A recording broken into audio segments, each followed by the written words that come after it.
This is the 8th session of Technology for All in English and Hindi, a bi-weekly video on our YouTube channel EcoThrust, and it is based on my book Innovative Technologies for Future Living, published by Routledge UK in September 2023. This is part of a 200 video series on our YouTube channel EcoThrust and is aimed at improving technology literacy throughout the world in multiple languages. In my last session, we had studied how RFID was the precursor to IoT devices. So how did we come to jump from RFID tags to IoT devices? Well, Kevin Ashton, the executive director of Auto ID Research Group of the MIT Labs, was the first to describe IoT. He said to a group of researchers from Procter & Gamble that today, that means 20 years back, 10 years back, he said that today all our automation depends on humans capturing data, humans uploading data, and humans recording data. He said that the photographs, the digital photographs were taken by humans, they were uploaded by humans, the data was all written by humans, it was uploaded by humans, and all the intermittent operations were all human-based. So he said that once the typing, the recording, and the taking of the digital picture and the scanning of a barcode is all done by humans, there is a chance of an error because there is so much human intervention in uploading data. So he said that this is an imperfect way of doing things. So he said, suppose all of this was recorded by computers, done by computers, and everything was process-driven and automated, the effect would be much better. That was his theory. So what was the solution? The solution was that if we had computers that knew everything that was to know about things, using data they gathered without help from us, means the computer knew what the products were doing without human intervention, and they would be able to track and count everything, reduce the waste, loss, and improve the efficiency on their own.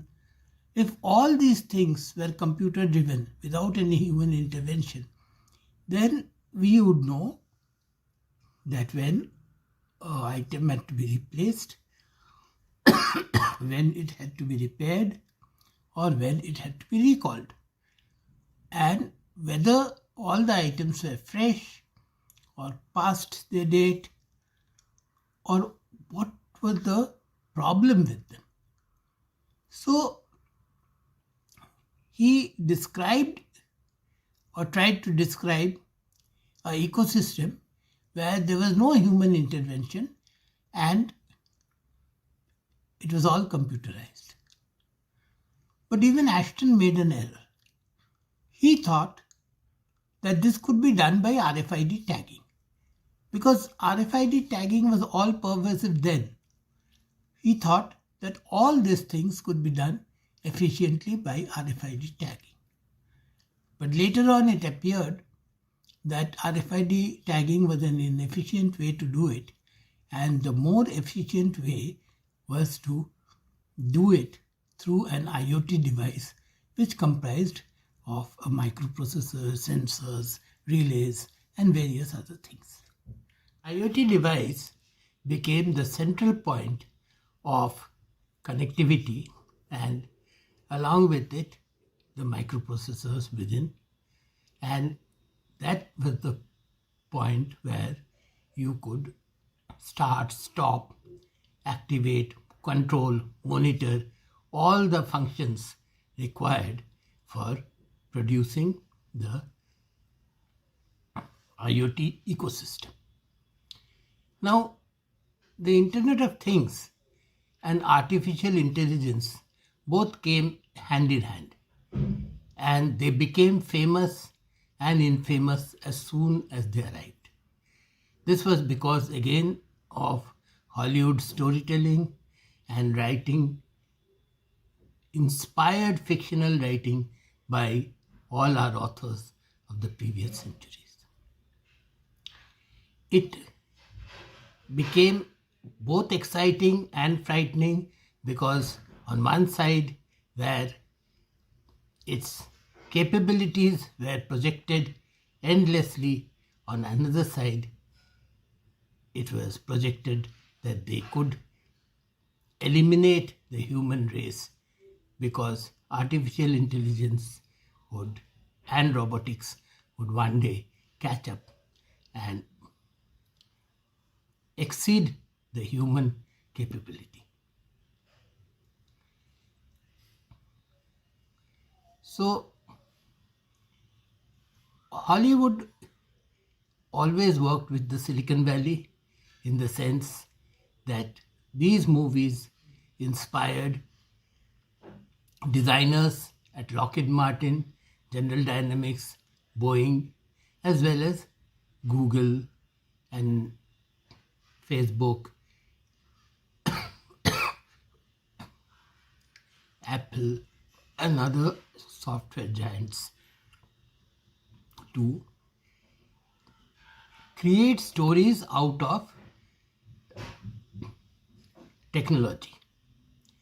Now, this has been happening long since, and if you remember the submarine, if you go back to the story of the submarine, that is when it happened in a different fashion, where the product was actually made before a story was written about it. But that product failed.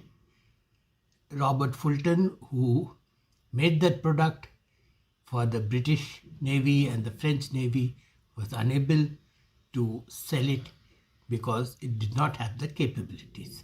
It was only later when Jules Verne, almost about 50 years later, when Jules Verne wrote the 20,000 Leagues Under the Sea, his bestseller with Captain Nemo, he defined what would be needed for submarines, and that was a capability to drive under the sea for long. That is when the submarines' actual specification was defined. And another 50 years later, the first submarine was made, and that was not a submarine for war.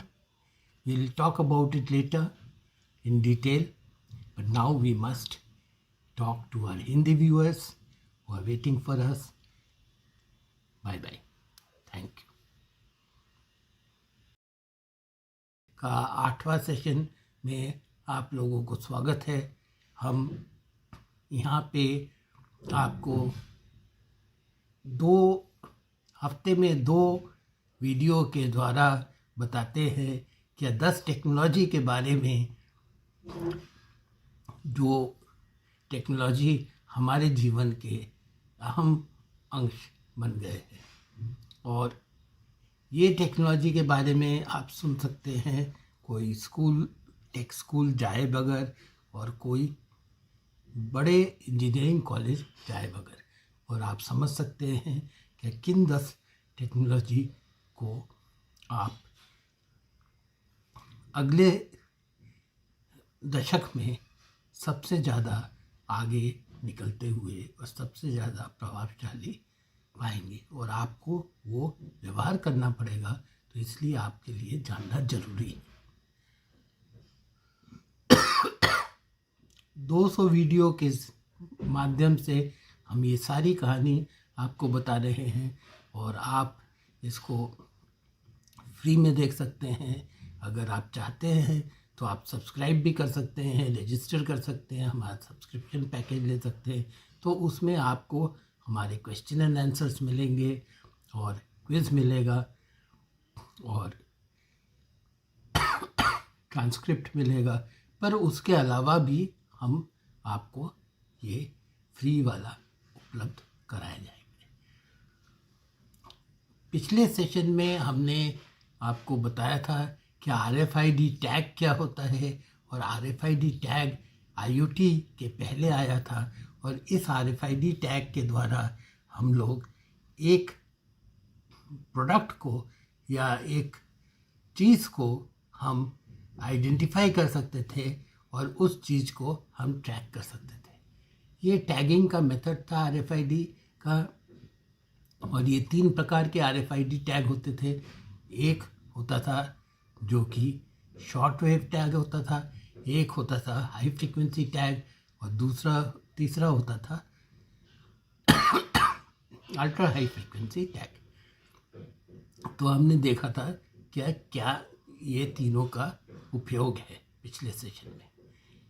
अब ये जो जब हुआ था तो उस समय Kevin Ashton करके MIT के एक रिसर्चर और प्रोफेसर थे, जिन्होंने प्रॉक्टर एंड गैम्बल कंपनी के सामने एक प्रेजेंटेशन किया। तो उन्होंने ये बताया क्या आज के दिन में, मतलब उन दिनों में, कंप्यूटर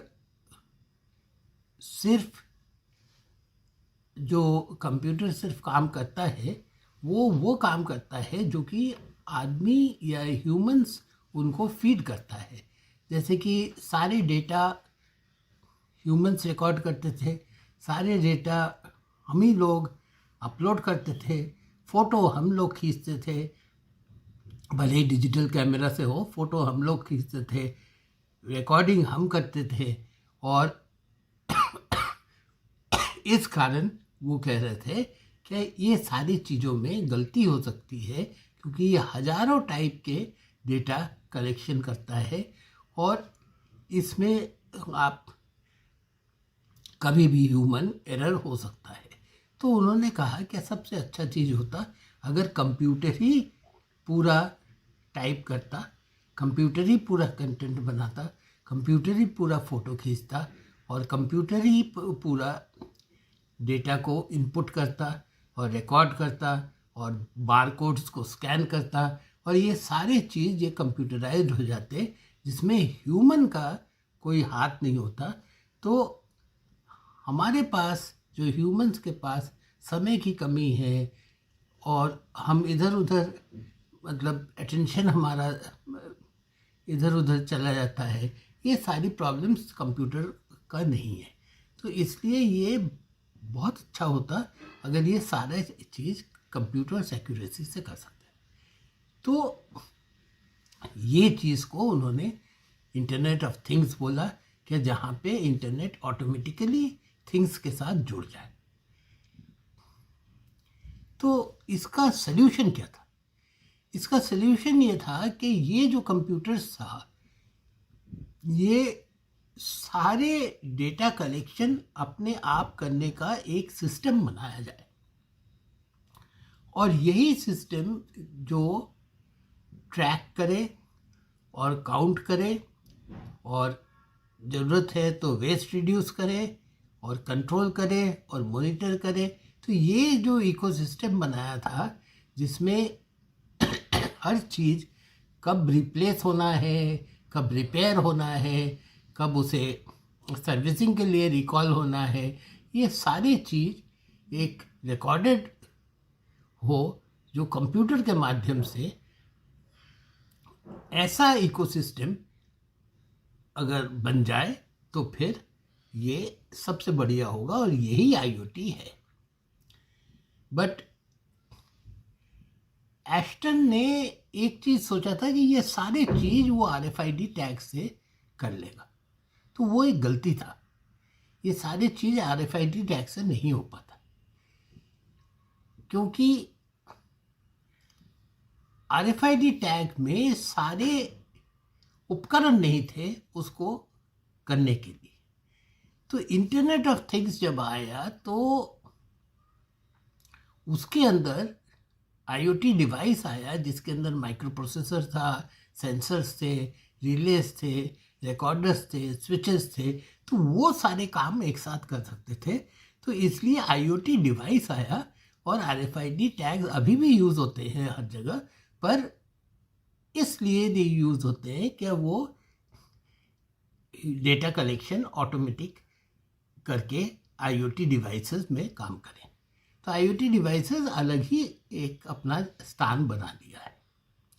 और ये सारी चीज़ें जब हुई तो IoT का दुनिया पैदा हुआ, और जैसे ही ये हुआ तो IoT और AI आर्टिफिशियल इंटेलिजेंस दोनों साथ साथ बढ़े और दोनों लोगों के दिमाग में एक बदलाव लाए कि अगर कंप्यूटर सब कुछ कर सकता है तो आदमी क्या करेगा, और क्या एक दिन ये आदमियों से बढ़ के आगे निकल जाएगा?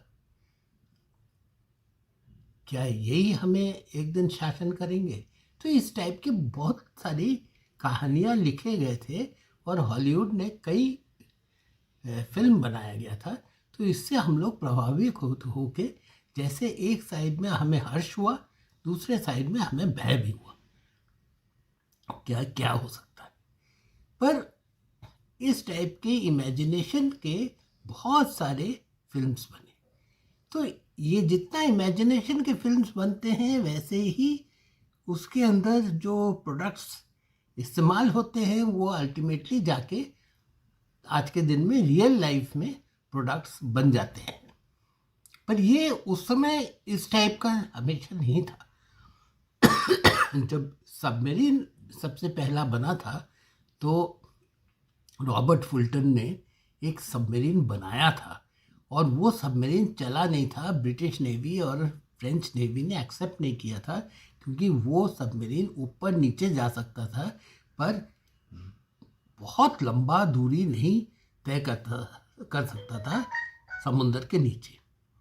तो ये 50 साल बाद जब जूल वर्ने ने 20,000 लीग्स अंडर द सी लिखा, तो तब लोगों को पता चला कि एक्चुअली जो ग्राहक है वो चाहता है कि सबमरीन सिर्फ ऊपर नीचे ना जाए, वो इधर उधर भी जाए और उसके पास ये क्षमता हो जो कि वो 20,000 लीग्स तक जा सके समुद्र के नीचे। तो उसके भी 50 साल बाद जब पहला सबमरीन हुआ तो वो ऐसे ही बना जो कि कहीं पे भी जा सकता था, और उसके बाद ही उसका सक्सेस। पर हमेशा ऐसा नहीं होता है। आज के दिन में कोई भी पैसा लगाने के पहले एक फिल्म बन जाता है, कहानी बन जाती है, और क्योंकि इतना इन्वेस्टमेंट है तो इसलिए लोग इसको पहले देख लेते हैं कि अब पब्लिक क्या बोल रही है, उसका क्या वो है, असर क्या है, और उसके बाद ही पैसा इन्वेस्ट किया जाता है। तो इमेजिनेशन या स्टोरी टेलिंग पहले जाता है आज के दिन में, और उसके बाद प्रोडक्ट लॉन्च होता है। अब हम आपसे विदा लेंगे, अगले सेशन में फिर आपसे मिलेंगे। तब तक हमें आज्ञा दीजिए। बैठे।